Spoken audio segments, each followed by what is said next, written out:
Kumusta mga kanoisy? Welcome back sa ating YouTube channel, Pilipinoisy. So ngayong araw, another update naman tayo about naman ito sa politika natin. So ang video ito ay mula kay The News Board. So meron itong pamagat na kakapasok lang na bigla na Duterte PBBM sa nangyayari.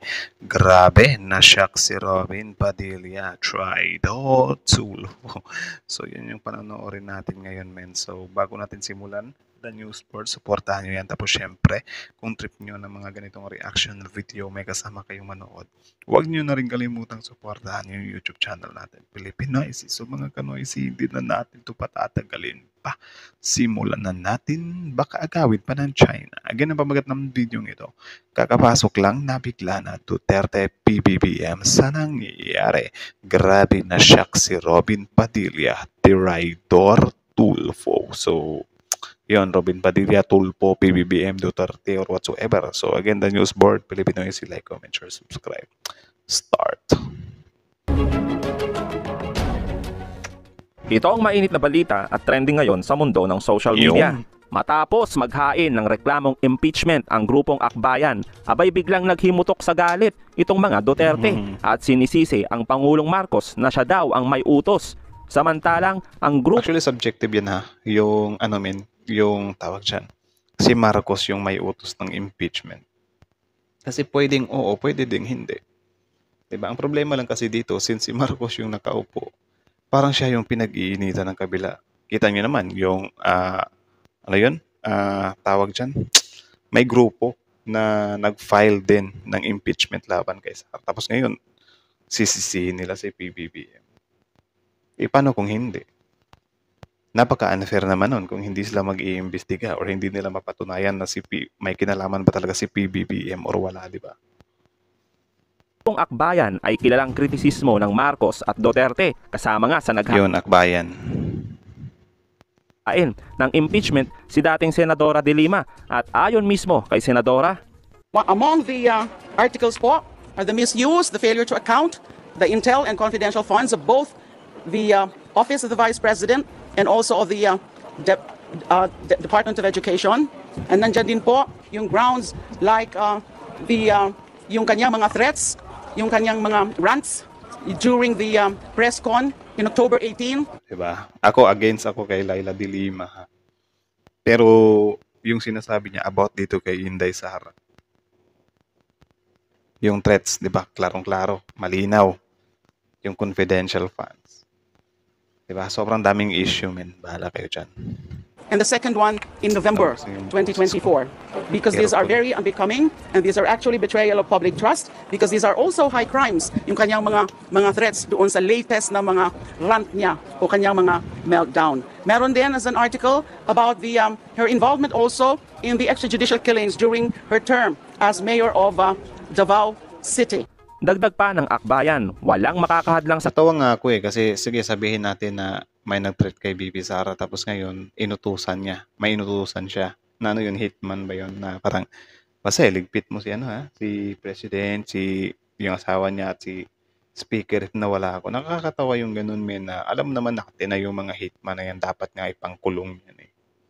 Pero bakit ikaw, kinakausap mo pa? So sino yung mas malalamin? Yung di umano'y feeling niya na may threat siya galing sa Pangulo or siya mismo na meron na siyang mga contacts na killer talaga. Kasi yung sinasabi niyang threat na mula sa Pangulo, di pa yun sure eh. Di ba? Malay natin kung yung mga dilawan yun or yung mga may galit din sa Marcos yun or baka nga sila gawa-gawa lang nila yun na para masiraan si Marcos na may threat nga talaga. Diba? Need niya munang mag-submit ng proof na talagang si President talaga yung nag-threat sa kanya. Diba? Kasi kung halimbawa, totoo na si PBBM yung nag-threat sa kanya, napatunayan niya, di din natin siya masisisi kung yun yung way niya na pag-threat. Kasi syempre, baka dala sa takot. Pero yung ganyan na hindi ka pa sure kung rekta talaga sa Pangulo yan, sobrang pangit isipin, men. Tapos vice presidente ka pa man din. Kanila, kahit pa ang pakiusap ng Pangulo na wag na sanang i-impeach itong si Inday, diba? Dahil Ang bayan po ay mag-endorso nitong impeachment complaint sa kabila po ng mga balita noong nakaraang linggo na may mga sinabi ang Malacanang at ilang political leaders na huwag daw pong ituloy. Linawin po natin, ang loyalty po ng mga kasama natin ng mga civil society leaders ay sa taong bayan. Hindi po madidiktahan ang mga progresibong puwersa na gustong i-hold accountable si Vice President. O diba, kita nyo naman, ganyan nga magsalita sa Pangulo yan eh. Tapos sasabihin nyo, may kinalaman yung Pangulo dyan. Tapos ngayon, sinasabi naman nila, wala. Yung sinabi ng Pangulo na wag ituloy yung impeachment ng VP niya is ano lang yan, pabilib. O ano ba talaga? Kung sinabi naman ni BBM na sige, impeach nyo yan, anong klaseng Pangulo ka?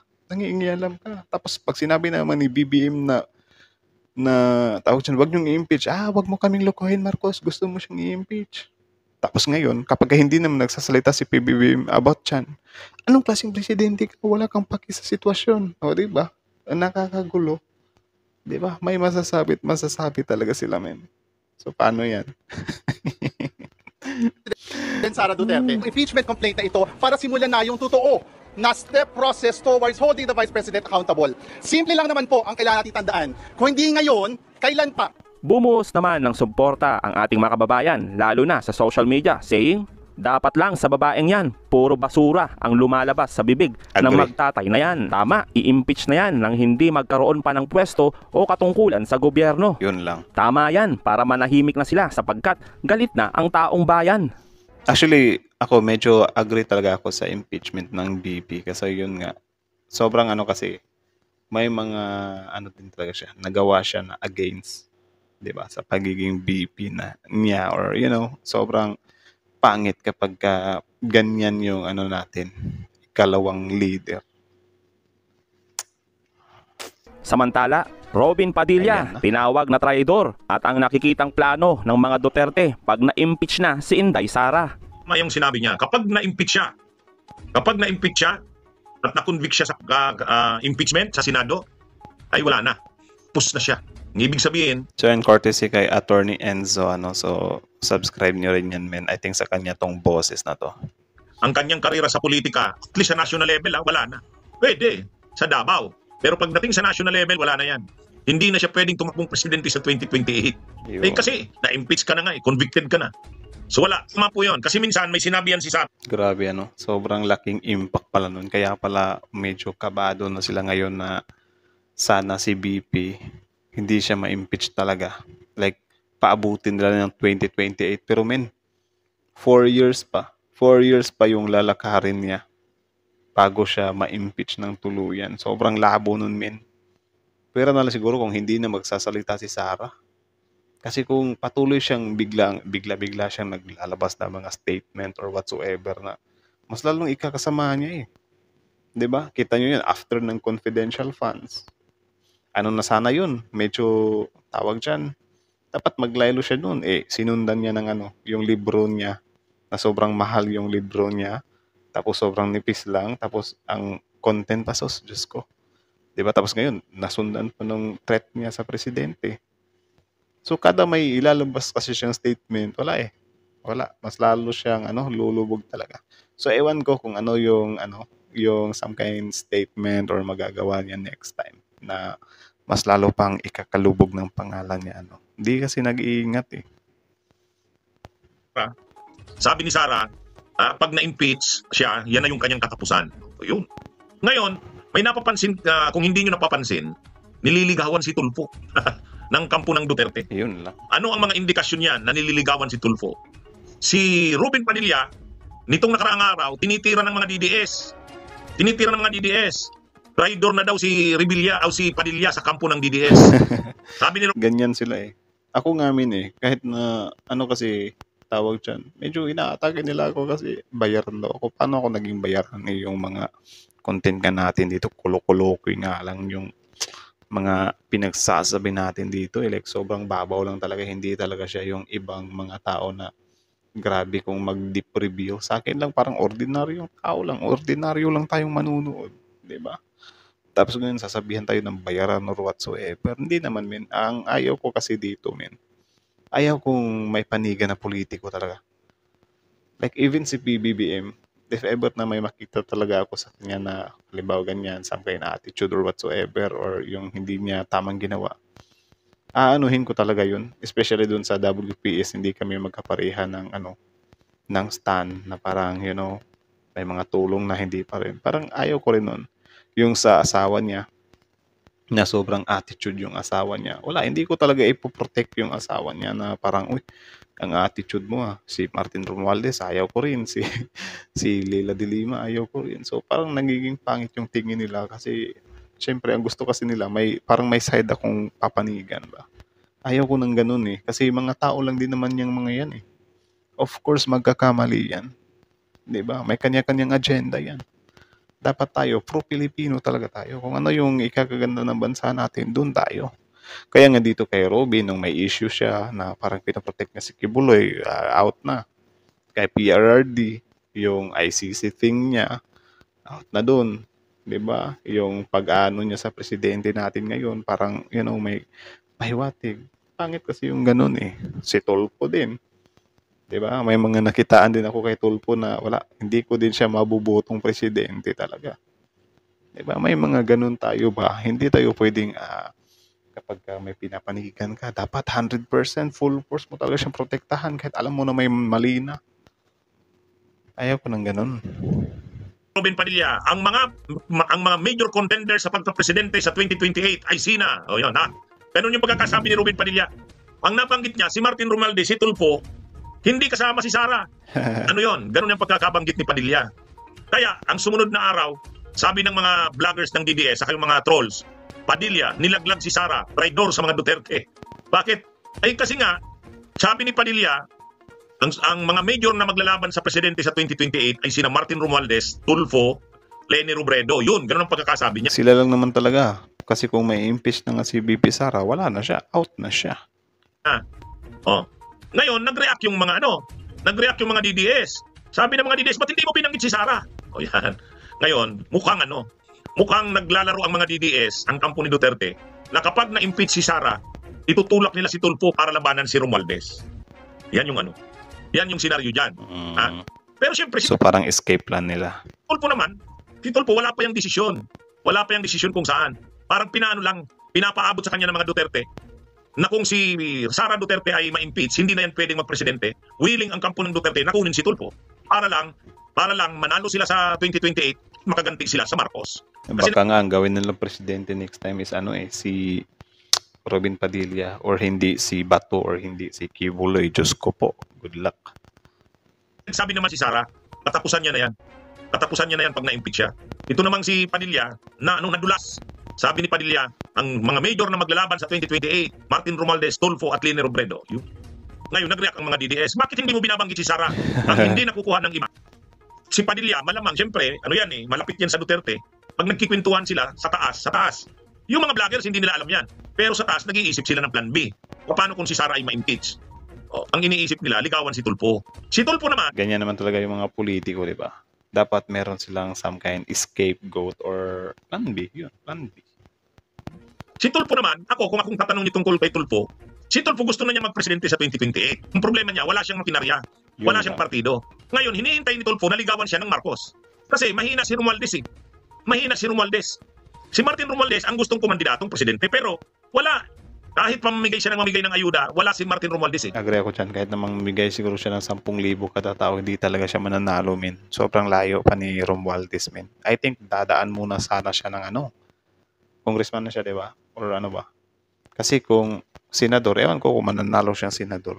Pero, nice. Baka kung subukan niya.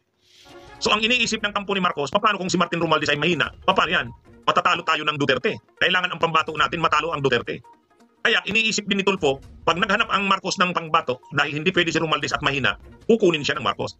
Kasi kung papapiliin si Tulfo, kung kanino siya tatakbong presidente, sa kampo ba ng Duterte o kampo ng Marcos, BBM. pipiliin ni Tulfo Marcos. Sigurado tayo dyan. Kasi Marcos yung administration ngayon 'Di ba? Yun yung pinaka-safe dati nga, 'di ba? Nung kinalaban ni Pero iba na kasi ngayon, men. Parang nahati na kasi yung DDS or may mga DDS na parang nag-stick na sa Marcos administration. Marcos yan. Kaya lang, ang problema naman sa Marcos, ang iniisip nila, kung kukunin natin si Tulfo, baka naman sa bandang huli, baliktaran tayo. Tulad ng Possible din yan. nangyari sa kanila ng Duterte at Marcos. Di ba? okay, sa panahon ng eleksyon magkakampi kayo, tulad ng Duterte at Marcos. Pero nung bandang uli, naglaban yung Marcos at Duterte. Paano kung ganyan din ang mangyari? Nakunin nila si Tulfong Pambato, malakas nga. Paano naman pag nanalo, tapos balik ano rin sa kanila? Hindi rin tumagal ang alyansa nila ng Tulfo at Marcos. Possible din talaga yan. Kasi yun nga, yung mga politiko, parang nagiging balimbing din sila minsan eh. Kaya ang gusto rin ng Marcos, siyempre, ang kandidato nila, yung malakas ay talagang kapamilya nila. Romualdez yan. Itong impeachment na to, malaki ang koneksyon nito sa 2028. Ito naman dyan, sabi ni Panelo, sa si Harry Roque may statement ngayon. Nung isang araw si Panelo, nabasa ko na yan eh. Sabi ni Panelo, ano yan? Yung ginagawa na yan ni PBBM, ano lang yan? Ang totoo, siya ang mastermind ng impeachment na yan. Para kunwari, hindi lumabas na siya nga ang mastermind o nasa likod niyan. Kunwari, nagsasabi siyang, huwag ituloy ang impeachment. Ganun din ang sabi ni Harry Roque, hindi raw sila naniniwala sa kampo ng Duterte na totoo ang sinasabi ni PBBM na ayaw niya ng impeachment. Natural, hindi kayo maniniwala eh. Kalaban kayo eh. 'Di ba? Nasa kabilang side kayo eh. Hindi talaga kayo maniniwala. 'Di ba? Alangan namang maniwala kayo. Eh meron na nga kayong some kind bias, 'di ba? Drama lang daw yan, sabi ni Harry Roque. Pero, kung totoo yung sinasabi ni Panelo sa kanil Roque, na ang totoo naman talaga, gusto naman ni PBBM na ma-impeach si Sara, kaya lang, ayaw niyang lumabas na parang siyang nasa likod niyan, kaya siya nagsabing, huwag niyong ituloy ang impeachment. Malalaman namin na. Actually, possible din yan. 'Di ba? Na parang tactic ni PBBM yan. Pero wala na kayong magagawa. Eh, paano naman kung totoo talaga or mini-min talaga ni PBBM yun? 'Di ba?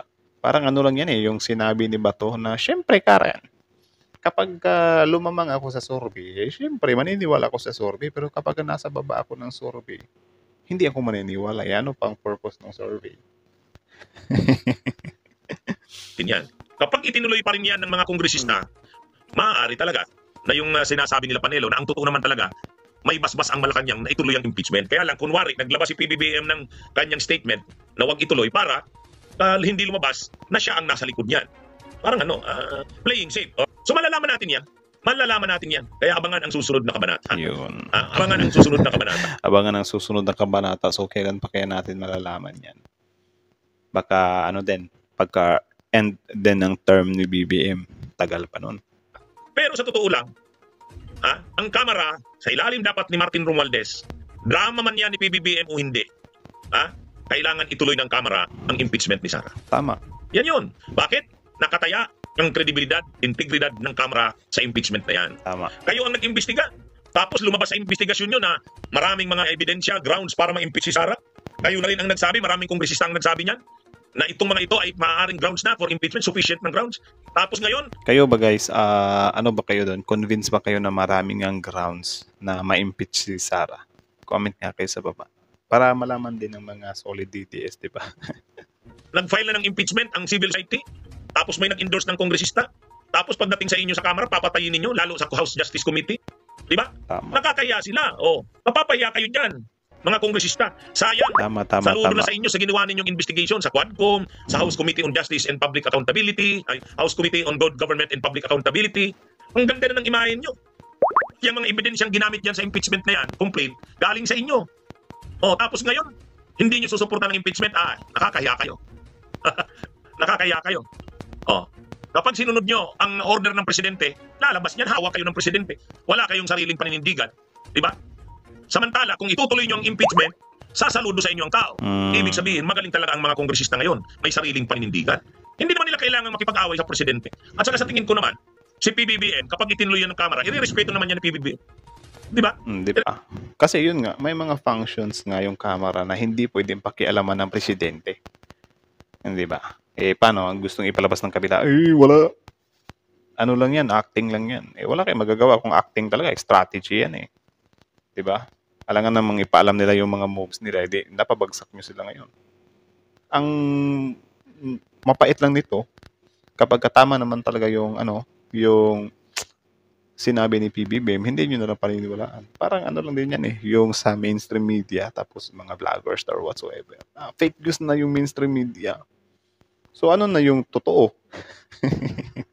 'Di ba? So kayo na lang parati yung totoo, hindi yung mainstream. Ako admitted din ako na minsan talaga may problema din talaga sa mainstream media. Paano kapag may mga ebidensya niya? Mga ebidensya na. 'Di ba? Hindi niyo paniniwalaan kasi or siguro parang nililihis niyo na lang yung mga supporters niyo. na wala, fake news yan, kahit may ebidensya, planted yan. Paano kung totoo? Paano malalaman kung totoo yun? Di ba? Of course, ipoprotect nyo rin kasi yung mga sarili nyo eh. Yung mga supporter nyo naman, wala, maniniwala na lang agad. Dun pa lang sa video eh, yung sinasabi nyong full-blown video, sobrang daming naniniwala na supporter ng kabila. Actually, dyan din ako pas nadismaya sa full-blown video na yun. Pag-usapan natin after nito, wait lang. May respeto niya yan. Kaya ito yung ito na yung pagkakataon na tumampok ang kamera. Ito na yung pagkakataon na ang kamera ay makita na talagang independent ang kamera. Kapag hindi nila sinuportahan ng impeachment sa kamera, lalabas rubber stamp sila. Yun.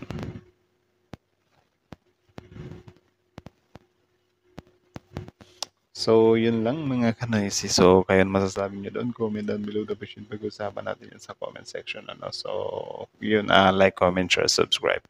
So, kayo, ano masasabi nyo doon? Again, the news board, supportahan nyo yan. Original video link in the description box below. And then, syempre, our YouTube channel, Filipinoisy, like, comment, share, subscribe.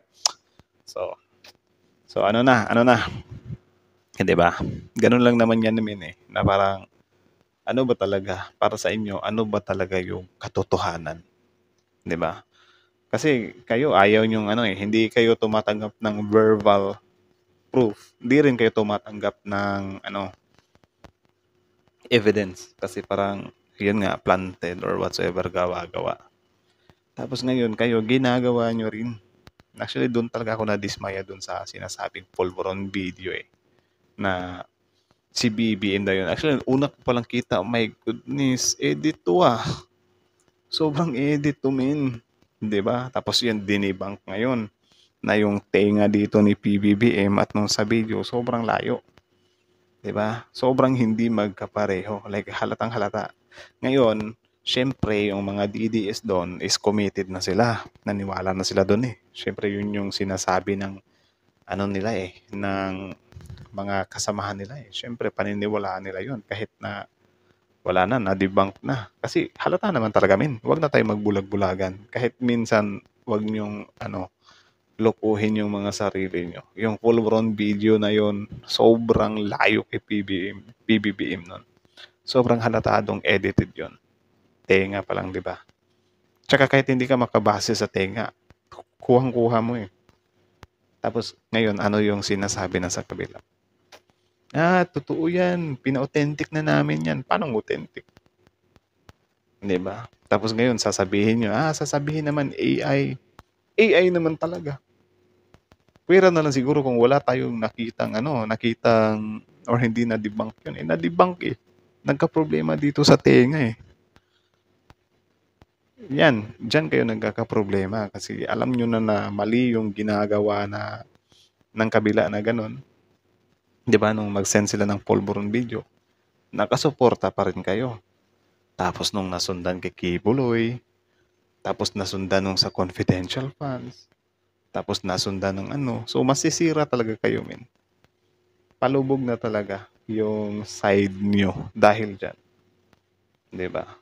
Tapos syempre yan din yung mga ilan sa mga sa mga aspects na tinitingnan ko na may problema nga talaga Kasi mahirap magbulag-bulagan eh. Like legit talaga ayaw ko talagang maging diehard supporter sa mga ganyan-ganyan. 'Di ba? Even yung sa Bagyo, yung may statement si PBBM noon na parang entayin na lang na wala tayong magagawa. Even ako na-discourage ako sa Pangulo doon. 'Di ba? Kasi ba't naman ganun? Pero syempre, may own opinion lang din yun. Ganyan dapat ba? Huwag kang mag-side talaga. Though ako mainly nakapokus tayo sa side ng administration, pero yun parang selective lang din yung pinipili natin na yung lang din, yung makatotohanan lang din yung ipipick up natin or ipoprotect natin or i-defend natin. Pero yung mga mali nila, kung ano man yung personal opinion natin, ilalabas talaga natin. 'Di ba? Dapat walang bias, dapat pro-Filipino talaga tayo. 'Di ba? So again, hanggang dito na lang muna. Thank you so much for watching. Kayo na masasabi nyo dito? Comment down below and then let's talk about it in the comment section. So again, that's it. Filipino IC. Like, comment, share, subscribe. The news board din pala. Subscribe.